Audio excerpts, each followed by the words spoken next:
பள்ளிப்பட்டு ஒன்றியத்தில் உள்ள நொச்சலி ஊராட்சியில் 1000க்கும் மேற்பட்ட கழக உறுப்பினர்களுக்கு உறுப்பினர் உரிமை சீட்டுகளை முன்னாள் அமைச்சர் பி.வி. ரமணா, கழக அமைப்பு செயலாளர் திருத்தணி கோ. அரி வழங்கினார். திருவள்ளூர் மேற்கு மாவட்டம் பள்ளிப்பட்டு ஒன்றியத்தில் உள்ள நொச்சிலி ஊராட்சியில் 1000க்கும் மேற்பட்ட கழக உறுப்பினர்களுக்கு உறுப்பினர் உரிமை சீட்டுகள் வழங்கும் நிகழ்ச்சி நொச்சிலி கிராமத்தில் பள்ளிப்பட்டு ஒன்றிய மாவட்ட பிரதிநிதி கிருஷ்ணமா நாயுடு ஏற்பாட்டில் பள்ளிப்பட்டு ஒன்றிய கழக செயலாளர் டி. சீனிவாசன் தலைமையில் நடைபெற்றது.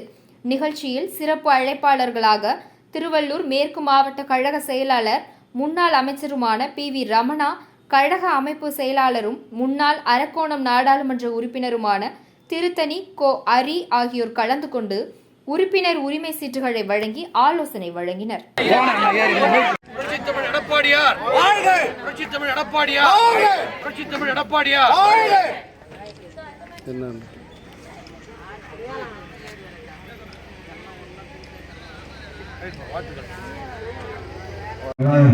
தலைமை தாங்கிக் கொண்டிருக்கும் அவர்கள் பள்ளிப்பட்டு ஒன்றிய சார்பாக வருகிறார்கள் என்று வரவேற்று இந்த கூட்டத்தை மிக சிறப்பாக